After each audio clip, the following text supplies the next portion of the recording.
Hi friends, welcome to my channel Neelima Harish vlogs. ఎలా ఉన్నారండి అందరూ? మేమైతే చాలా బాగున్నాం ఫ్రెండ్స్. మీరందరూ కూడా బాగుండాలి మనస్ఫూర్తిగా కోరుకుంటున్నా అండి.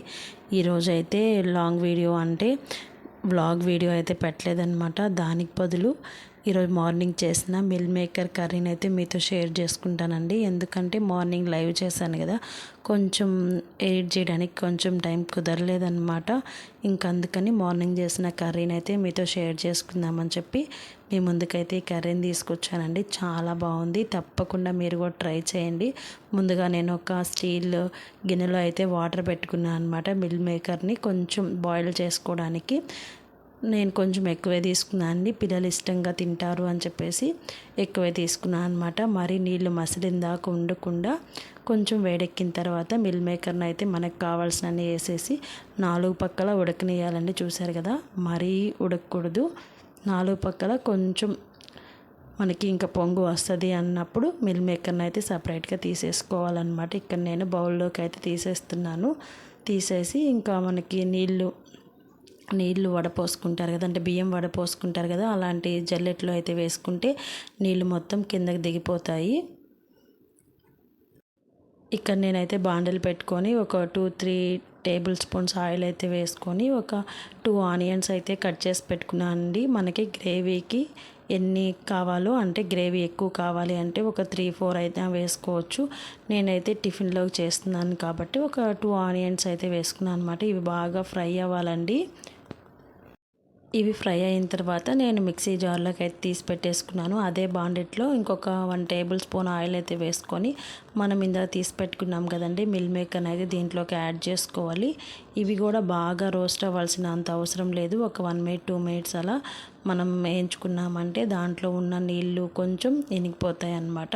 ఇంకెక్కడైతే మిక్సీ జార్ అయితే తీసుకొని మనం ముందుగా ఆనియన్స్ వేసి పెట్టుకున్నాం కదా, దాంట్లోకి నేనైతే కొంచెం పచ్చి కొబ్బరి, అలాగే ఒక 2 టమాటాసు, అలాగే కొంచెం జీడిపప్పు అనేది ఆప్షనల్ అండి. నేను ఉంది కాబట్టి వేసాను, లేకపోతే మీరు గసగసాలైనా వేరుశనగపప్పు అయినా వేసుకోవచ్చు.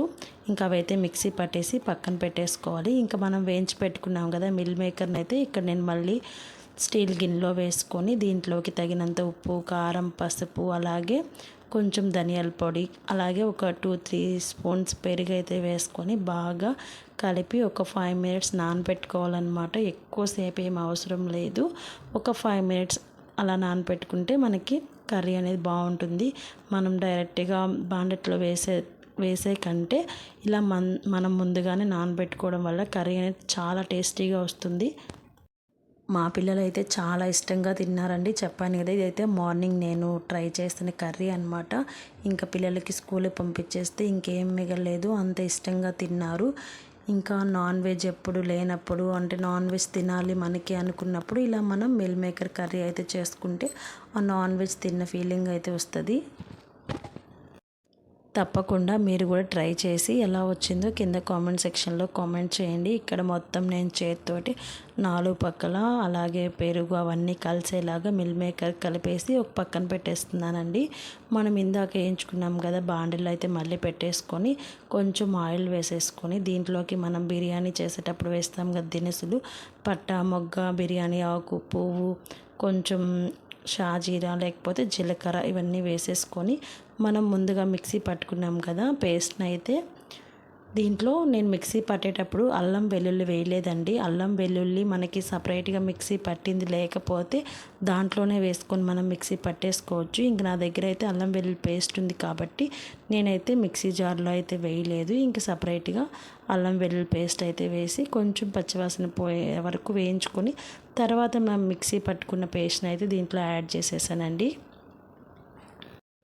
నేనైతే ఈరోజు దోశలోకి చేశానండి. మీరైతే బగారా రైస్లోకి అలాగే చపాతీ దేంట్లోకైనా మిల్ మేకర్ కర్రీ అనేది చాలా టేస్టీగా ఉంటుంది.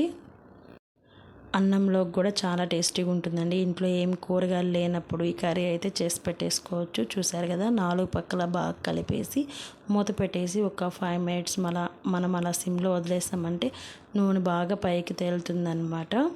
ఇంకా నేనైతే కొత్తిమీర లేదండి ఇంట్లో, అందుకని కొంచెం పుదీనా అయితే వేశాను. కొత్తిమీర ఉంటే మీరు కొత్తిమీర కూడా యాడ్ చేసుకోవచ్చు. ఇంకొక 5 మినిట్స్ సిమ్లో అలా మగ్గిచ్చేసిన తర్వాత చూసారు కదా బాగా ఉడుకుతూ ఉందన్నమాట. ఇంకొంచెం ఉడకనిద్దాంలే అని చెప్పేసి వదిలేసానండి. ఇంకొక 5 మినిట్స్ అయిపోయిన తర్వాత నూనె బాగా పైకి తేలింది. ఇప్పుడైతే మనం ముందుగా నానబెట్టుకున్నాం కదా మిల్ మేకర్ని, అవన్నీ దీంట్లో వేసేసి బాగా మనకి గ్రేవీ మొత్తం కలిసేలాగా 4 పక్కల కలిపేసుకొని మళ్ళీ మూత పెట్టేసి సిమ్లో, ఈ కర్రీ అనేది సిమ్లో చేసుకుంటే మనకి బాగా టేస్ట్ వస్తుందండి. మసాలాలన్నీ బాగా పడతాయి, అలాగే బాగా ఉడుకుతాయి అన్నమాట. మనం హై ఫ్లేమ్లో చేసామంటే కొంచెం కర్రీ అనేది పచ్చి వాసన వస్తూ ఉంటుంది. ఇంకొక 5 మినిట్స్ అలా ఉడికిన తర్వాత చూసారు కదా నూనె అంతా పైకి తేలింది. ఇప్పుడు మనకు కావాల్సిన నీళ్ళు అంటే గ్రేవీకి తగ్గట్టుగా, మనం దోశలో కాబట్టి నేను కొంచెం పలసంగా చేశాను. అదే మీరు కర్రీలో అంటే అన్నంలోకి కానీ చపాతీలో కానీ అయితే ఇంకొంచెం నీళ్లు తక్కువ పోసుకుంటే మీకు సరిపోతుంది. నేను దోశలో కాబట్టి కొంచెం నీళ్ళు ఎక్కువ పోసాను అనమాట. ముందు ఒక గ్లాస్ పోసానండి, ఇంకా సరిపోయేటట్లు లేవులే అని చెప్పేసి మళ్ళీ ఇంకొక హాఫ్ గ్లాస్ అయితే నీళ్ళు అయితే యాడ్ చేశాను.